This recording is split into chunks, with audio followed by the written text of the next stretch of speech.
จากวัดดับภัยเชียงใหม่สืบสานเวลาผ่าน131 ปีนานไกลวัดพระบาทอุดมรุ่งเรืองงามตาเจ้านายบุญธาวงศาข้าหลวงบวงเชียงใหม่ปกครองหัวเมืองฟ้า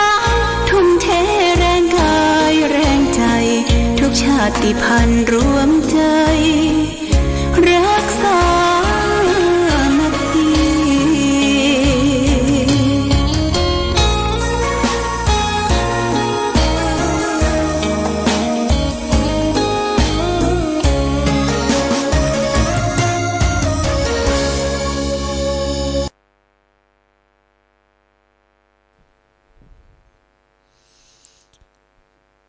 เจริญสุขศรัทธาสาธุชนญาติโยมท่านพุทธบริษัททั้งหลายวันนี้รายการธรรมประทีปส่องต่างก็ได้มาพบปะกับพ่อแม่พี่น้องศรัทธาสาธุชนญาติโยมแห่งครั้งหนึ่งวันนี้เป็นวันศุกร์ที่18เดือนสิงหาคมพุทธศักราช2566ตรงกับเดือน11เหนือขึ้น2 ค่ำญาติโยมวันนี้เป็นวันศุกร์เป็นวันสุดท้ายของสัปดาห์สำหรับศุกร์นี้ก็กลางคืนตั้งแต่20 นาฬิกาไปถึง22 นาฬิกา8 โมงถึง 10 โมงเมื่อคืนก็จะได้มาพบปะกับพ่อแม่พี่น้องศรัทธาสาธุชนญาติโยมแห่งครั้งหนึ่งในภาคกลางคืนวันนี้อากาศท้องถิ่นที่อำเภอฝางแจ้งใสสว่างดีญาติโยมนะมีพระอาทิตย์แสงสอดส่องมาพื้นที่ที่ฝนตก2-3 วันผ่านพ้นมาที่มันชื้นแฉะมันก็จะได้แห้งได้สะดวกแก่การเดินทางไปไหนมาไหนก็สะดวกดีและพร้อมกันนั้นเสื้อผ้าอาภรณ์ที่นอนหมอนมุ้งของเฮาและท่านทั้งหลายที่มันมักมันหมมอยู่ในบ้านในห้องที่มันอึบมันอับก็บรรยากาศดีนะอากาศดีก็แสดส่องแสงแดดผ่านมาก็เอาตึงเอาตากเปิดหน้าต่างเปิดห้องรับลมทำความสะอาดเช็ดถูเพราะว่าที่อยู่ที่นอนที่พักพาอาศัยของเฮานะญาติโยมบางทีมันไปมกมุ่นอยู่อย่างอันมันเหม็นตึคำว่าเหม็นตึนี่ตัวเก่านี่มันบ่เหม็นนะคนอื่นอยู่ใกล้เนี่ยเหม็นตึเหม็นเสื้อเหม็นผ้าเหม็นที่นอนหมอนมุ้งเฮาก็เอาตึงเอาตากเนอะเอาตึงเอาตากเหม็นตึนี่บ่ใช่ว่าเฉพาะฆราวาสญาติโยมตู้เจ้าก็เหมือนกันตู้เจ้าบางตนบางองค์บ่รักษาเนื้อรักษาตัวเก่าบ่ซักผ้าซักผ่อนบ่ตัดเล็บตีนเล็บมือเมนตึญาติโยมผ้านี่ก็ใจตลอดเวลาอันนี้ก็อาตมาก็ย่างเป็นปากเป็นจ้ากับพระกับเนนเวลาใจผ้าใจผ่อนสบงจีวรใจแล้วก็เอามักเอาหม่มไว้บ่ซักบ่ตาก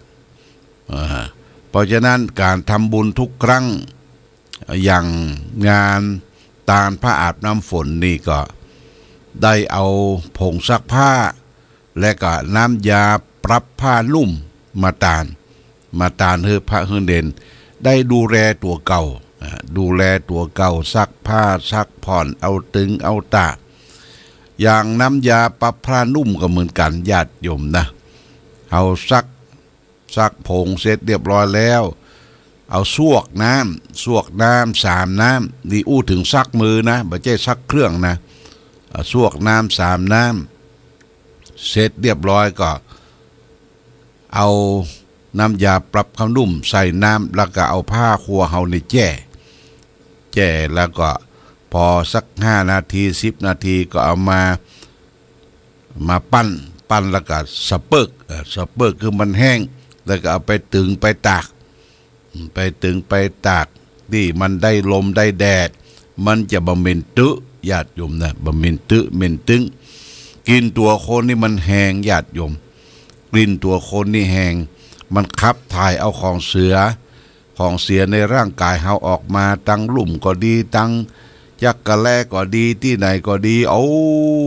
นี่ต้องรักษาสภาพเสื้อผ้าอาภรณ์ที่นอนหมอนมุ้งวันนี้แดดแจ้งดีเนอะญาติโยมนะแดดแจ้งดีอากาศก็บ่ร้อนสักเท่าใดเพราะว่าฟ้าฝนตกลงไป 2-3 วันก่อนก็ทำให้สะดวกสบายการเดินทางและพร้อมกันนั้นก็บ้านเฮานี่ยังดีญาติโยมต่างประเทศอย่างประเทศอเมริการัฐฮาวายญาติโยมรัฐฮาวายเป็นเกาะหนึ่งเกาะราวีนี่นะถูกไฟไหม้คนตายไป100 กว่าคนไฟไหม้ป่านะญาติโยมไฟไหม้ป่าทีนี้มันอยู่เป็นกลางทะเลเกาะนี่อยู่กลางทะเลคนก็ถามว่ายังบ่เปิดวอยังบ่เปิดวูดนะถ้าเปิดวอเปิดวูดเปิ้นมีอยู่วอวูดนี่ใจเวลาสึนามิเวลาน้ำสึนามิพายุลมแรงที่พัดถล่มเข้ามาเนี่ยเปิ้นจะเปิดวอเปิดอย่างถ้าไปเปิดวอตัวนั้นคนก็จะล่นขึ้นไปอยู่บนดอยมันเปิดบ่ได้ถ้าคนเราไปล่นอยู่บนดอยวิ่งขึ้นไปบนดอยนั่นก็ไฟจะห้ำหัวจะหืบหัวนะก็เลยเปิ้นบ่เปิดเพราะฉะนั้นทางประธานาธิบดีโจไบเดนเปิ้นก็จะไปเยี่ยมไปพ่อไปกอยแล้วก็ช่วยเหลือคนยากจนทุนที่บ่มีที่อยู่ที่อาศัยไฟไหม้ใต้ลามอันนี้เป็นเหตุการณ์ของโลกที่เกิดขึ้นในปัจจุบันนะญาติโยมนะและแห่งประเทศหนึ่งประเทศเกาหลีเหนือก็ทำท่าจะทดลองระเบิดปรมาณูข้ามทวีปว่ะญาติโยมที่จริงนะการจะมาสะสมอาวุธปรมาณูเนี่ยญาติโยมประเทศมีผู้คนมากนักอยู่แล้วก็สมควรที่จะพัฒนาประเทศพัฒนาการเกษตรพัฒนาถนนหนทางพัฒนาผู้คนคือมีความรู้ความสามารถส่งไปเรียนต่างประเทศนี่จะเป็นการพัฒนาที่ดีถ้าพัฒนาอาวุธ ยุทโธปกรณ์แข่งกันเนี่ยมันแข่งบ่ได้ญาติโยมนะเอาพัฒนาที่มีคุณธรรมะมีคุณธรรมมีธรรมะดีกว่าอย่างพระบาทสมเด็จพระเจ้าอยู่หัวรัชกาลที่9ของเฮาเนี่ยพระองค์ก็บอกว่าขอให้ผู้คนมีศีลมีธรรมมีเศรษฐกิจพอเพียงพอกินพออยู่พระองค์บ่ได้ส่งเสริมเพื่อพัฒนาอาวุธยุทโธปกรณ์แต่ก็ต้องมีตามกำลังของประเทศชาติเพื่อป้องกันอาณาประชาประเทศชาติราษฎรของคนเฮา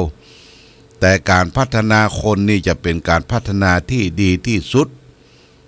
ยังคำสโลแกนเปิ้นบอกว่าอย่าปลูกพืชให้เตรียมดินจะทำกินให้เตรียมอาหารจะพัฒนาการให้พัฒนาคนจะพัฒนาคนจะพัฒนาผู้ใดก็ต้องพัฒนาตัวตนคนเรานั้นก่อนเราจะไปพัฒนาไผ่เนี่ย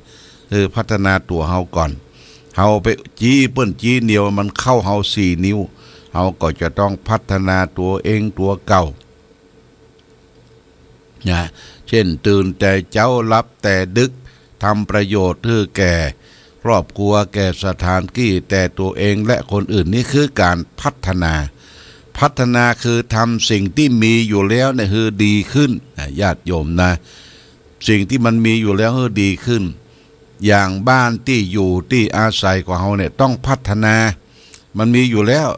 เฮาจะแยะอย่างใดให้มันสวยจดงดงามทาทาสี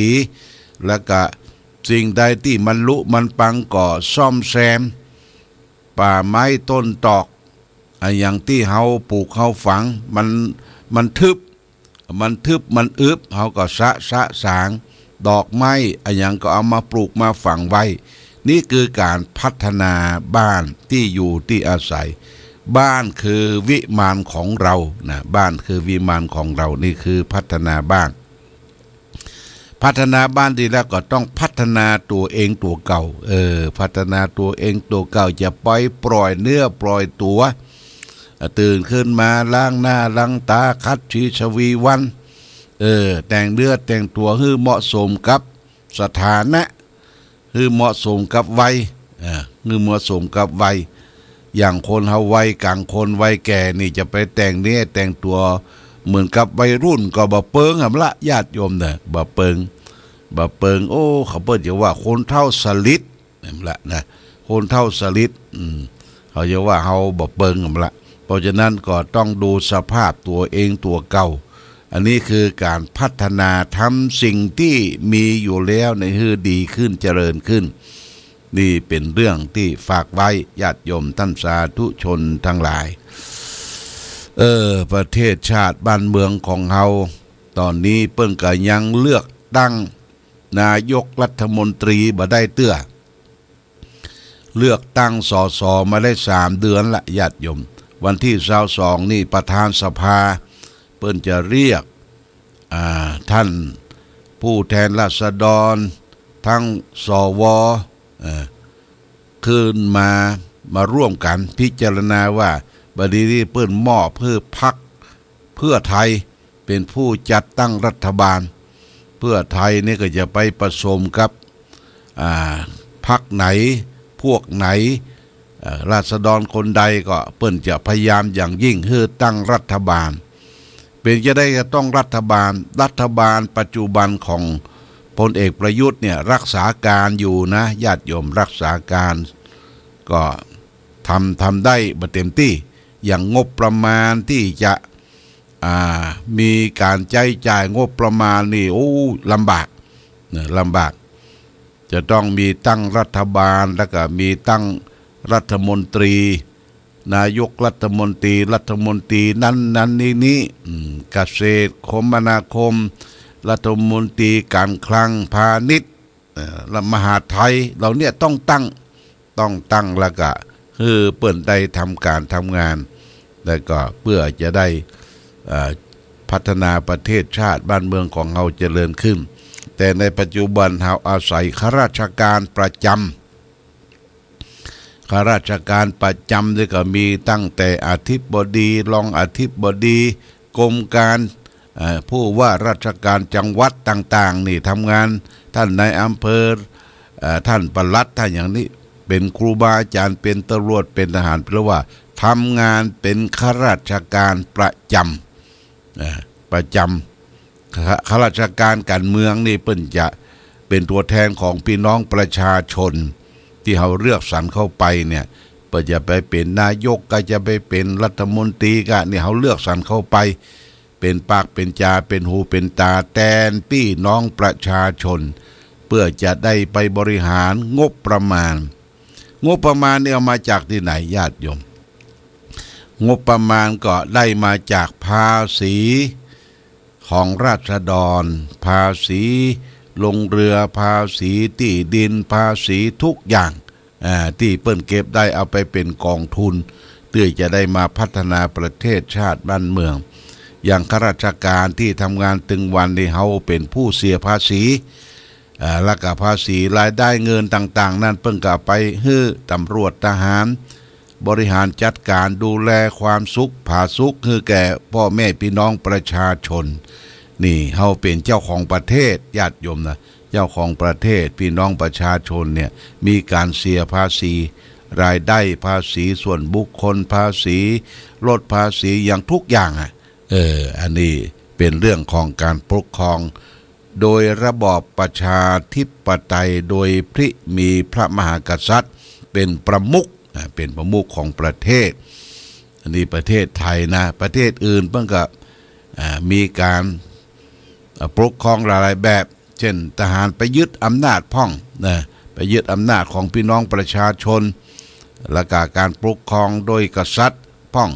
เป็นการปกครองโดยระบอบคอมมูนก่อนคอมมูนิสต์แต่คอมมูนิสต์การเอามีพรรคเดียวมีพรรคเดียวดูแลประเทศอย่างนี้เป็นต้น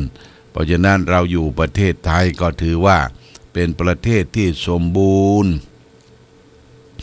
ในน้ำมีปลาในนามีข้าวพื้นดินแล้วก็มีทรัพยากรบนดินเขาก็มีทรัพยากรคะแนนว่าเขาจะไปขี้เกียจขี้ค้านสันหลันยาวคนขี้เกียจขี้ค้านสันหลันยาวเนี่ยมันจะทำอย่างบัดเต้าบัดตันเหตุบัดตันการเปิ้นตื่นแต่เจ้าเขายังรับมุดมูอยู่เนี่ยญาติโยมนะอันนี้ก็เรียกว่าเขาถูกอย่างข้อครอบงำรายอย่างความขี้ค้านพ่องเป็นคนบ่เอาการเอางานเป็นคนเที่ยวกลางคืนพ่องเป็นคนถูกอบายมุขเข้าครอบงำอบายมุขนี่นักปราชญ์ท่านว่ามันเป็นผีร้ายนะญาติโยมผีร้ายที่มาปกคุมตุ้มเฮาผีร้ายนี่นักปราชญ์ท่านแต่งเป็นคำกลอนสอนใจไว้6อย่างผีร้าย6อย่างโดยแต่งเป็นคำกลอนสอนใจว่าผีร้าย6อย่างเนี่ยเริ่มตั้งแต่สุราสุราเมลัยใครเสพติดนะพาชีวิตมืดมนจนฉิบหาย1ทรัพย์สินของตนนั้นพันวอดวาย2อาจตายด้วยทะเลาะเพราะความเมา3เจ็บป่วยด้วยโรคาพยาธิ4คนตำหนินินทาพาอัดเฉา5หน้าด้านหนักหนาเวลาเมา6ปัญญาเขาหดหมดสิ้นนี่ก็สุรานั่นก็เป็นผีตัวหนึ่งนะเป็นผีตัวหนึ่งผีที่1ชอบสุราเป็นอาจินไม่ชอบกินข้าวปลาเป็นอาหารผีที่2ชอบเที่ยวยามวิกาลไม่รักบ้านรักลูกรักเมียตนผีที่3ชอบเที่ยวดูการละเล่นไม่ละเว้นบาครับละครขนสีที่4ชอบชั่วมั่วกับจนหนีไม่พ้นอาทยาตราแผ่นดินผีที่5ชอบเล่นม้ากีฬาบัตรสารพัดทัวโปไฮโรซินผีที่6เกลียดค้านการทำกินมีทั้งสิ้น6ผีอับปรีเนี่ยญาติโยมภายมีผีอย่างพ้องญาติโยมผีร้าย6ตัวน่ะผีที่1ชอบสุราเป็นอาจินไม่ชอบกินข้าวปลาเป็นอาหารผีที่2ชอบเที่ยวยามวิกาลไม่รักบ้านรักลูกรักเมียตนชอบเที่ยวกลางคืนดึกดื่นค่อนคืนบ่เข้าบ้านเข้าจองสัมเปะสัมปะเข้าคับเข้าบาไปกินเสี่ยงเงินเสี่ยงทองบ่คิดถึงบ้านถึงช่องที่อยู่ที่อาศัยลูกเมียลูกเต้าจะอยู่จะใดมีผีเข้าครอบงำเที่ยวกลางคืนผีที่3ชอบเที่ยวดูการละเล่นไม่ละเว้นบาครับละครขนเข้าคับเข้าบาเปิ้นเล่นเปิ้นเถิดเทิงที่ไหนไปครับไปบาไปที่เปิ้นมีห้องอาหารร้องเพลงนี่ญาติโยมเปิ้นบวกหมดเนี่ยบวกค่าไฟบวกค่าตัวนักร้องบวกค่าคนเสิร์ฟบวกเหล้าบวกยาบวกหมดญาติโยมต่างนอกนี่อาจจะถูกเข้าไปในเปิ้นบวกหมดก็เปิ้นลงทุนลงทุนบางทีเฮาคิดเฮาเป็นเสียนะตอนว่าวันนี้เป็นเจ็ดเหียบตันโลเจ็ดเหียบ่ตันบ่คืนเข้าไปเอวทำเป็นเสียเขาหมู่คนที่ต้องการสตางค์เขาก็มากำแขนเสียก็แขนเสียเข้าไปเสียมาแล้วพดโตเนี่ยอย่าเฮาเตียวบ่จ้างเดี๋ยวเข้าไปแล้วเอาไปนั่งเขาก็มานั่งแอมแล้วเน้อคนนั่งแอมนั้นเป็นเหยื่อร่อละนะ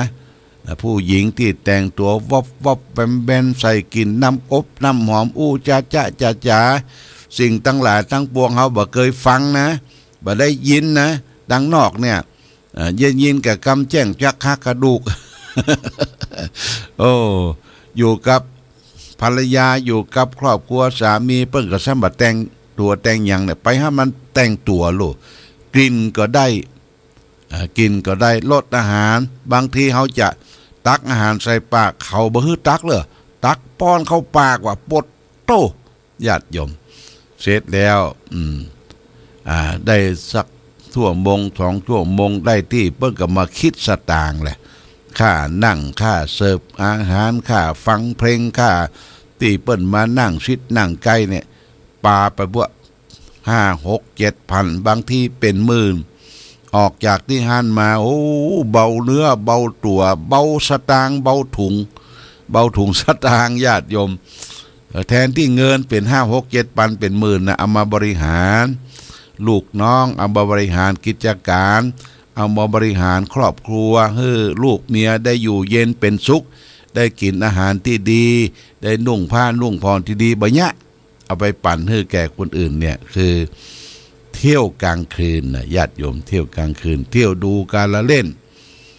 ไม่ละเว้นบาคับละครขนผีที่4ชอบชั่วมั่วกับจนไปคบเพื่อนคบฟุ้งที่บดีบางามปากันไปเล่นการพนันปากันไปเที่ยวผู้หญิงปากันไปกินเหล้าเมายาเนี่ยมิตรชั่วนะมิตรชั่วพาตัวหื้อมือหมองชอบเที่ยวกลางคืนคบคนชั่วเป็นมิตรเนี่ยญาติโยมแล้วก็เล่นการพนันปาไปเล่นการพนันเรื่องการพนันเสร็จแล้วก็อบายมุขตัวสุดท้ายนี่ก็บอกว่าเกลียดค้านการทำงานโอ้ถ้าไปขี้เกียจขี้ค้านการทำงานเป็นอาเลยอาตยจะเนี้ยยังก็บ่ใครเนี้ยเป็นแอวยาวสันหลังยาวเนี่ยเมาแต่พักแต่นอนวันค่ำเนี่ยเกลียดค้านการทำงานนี่เป็นอบายมุขเป็นปากทางแห่งความเสื่อมความเสียเปิ้นตื่นขึ้นมาล้างหน้าล้างตาแอคทีฟคำว่าแอคทีฟนี่เป็นภาษาฝรั่งตื่นเต้นตื่นตัวอยู่ตลอดเวลาอันนี้ตายังนางมองดีดเนี่ยญาติโยมจะตายังเป็ดถูกแดดมาบเมื่อยังบะสว่างเตี้ยบะสว่างเตี้ยเนี่ยยังก็บะเต้าบะตันเพิ่งเกียรติค้านการทำงานจะไปเนี่ยการก็เนี่ยได้ก็มากินเนี่ยมดต่อไปก็เสาะเนี่ยหามีเจ้าชามเย็นชามดิญาติโยมนะเหมาะแรงเหมาะงานนี้บัดตันได้กินนะเนี่ยอันนี้เขาก็ต้องขยันหมั่นเพียรคนขี้ค้านประเดี๋ยวนี้มันจ้างมีอบายมุขมีปากทางความเสี่ยมคือยาเสพติดนะญาติโยมยาเสพติดภัยเสพได้สูบแล้วก็เป็นพิษเป็นภัยเป็นคนขี้ค้านบ่เอาการเอางาน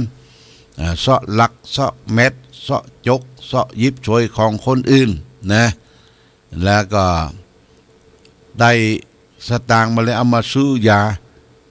แต่ว่านี่หันคลิปหันข่าวบุ๊บป่อบุ๊บแม่วะอันนี้มันกินยานะมันกินยามันเมายาไปขอสตางค์พ่อแม่คนนี้นะพ่อเปิ้นเคยถูกหวยรางวัลที่1แล้วก็ลูกมี4 คนเงินมัน6 ล้านหรอรางวัลที่1เสร็จแล้วก็แบ่งคนล้านบ่อายคนนี้ได้ไปล้านบริหารสตางค์บ่สร้างกินแอลคบเพื่อนคบฝูงเสพยาสุดท้ายเงินหมดก็มาขอเงินที่พ่อที่แม่ยังคงค้างเอาไว้กินไว้ทานไว้รักษาตัวเองตัวเก่าเมื่อบ่ได้ก็บุ๊บพ่อบุ๊บแม่คูเปิ้นมหานรกแต่น่ะคนนี่น่ะคนมหานรกตกไปนรกก็บ่เอามันจะไปคุยคว่ำหม้อขางเปิ้นหม้อขางต้มที่เอาคนไปต้มน่ะมันจะไปขี้ต้นเล็กต้นตองเปิ้นบ่เอาโคร้ายเนี่ยแต่น่ะนรกก็บ่เอาปิดสวรรค์ปิดนรกตั้งอยู่ในฐานของปาราชิกที่ทำอนันตริยกรรมต่อพ่อต่อแม่ผู้กำเนิดเกิดมาอย่างนี้เป็นต้นเอาละญาติโยมฝากไว้ว่าบ่อนแห่งการฉิบหายคืออบายมุขทั้งหลายเนอะเป็นคนเป็นต้นว่าการพนันสุรายาเมาเที่ยวกลางคืนคบคนชั่วเป็นมิตรเป็นนักเกรงผู้หญิงเนี่ย และก็เกียรติข้ามการทำงานเหล่านี้เป็นอบายมุขเป็นปากทางแห่งความเสื่อมเสียวันนี้ขอขอบคุณกับแม่คำน้อยสุปัญญาบ้านสวนดอกเปิ้นฝากสตางค์มาร่วมทำบุญสถานี200 บาทนะ200 บาทบูทนาสาธุบืดเมื่อคืนเพิ่นก็อย่าเอารายชื่อที่บริจาคเป็นเจ้าภาพนั่นเจ้าภาพนี่เจ้าภาพประตูหน้าต่างของวิหารพระเจ้าระแข่งและก็ที่หอฉันลงครัวมาโมทนาขอบคุณกับญาติโยมท่านสาธุชนแห่งครั้งหนึ่งในเมื่อคืนนี้ได้พบปะกันวันนี้รายการธรรมะประทีปส่องต่างต้องขอลาก่อนขอผู้ฟังจงตั้งมั่นจิตหันษาโดยธรรมะขององค์พระพุทธาได้นำพาให้เกิดความสุขสงบเย็นขอเจริญพร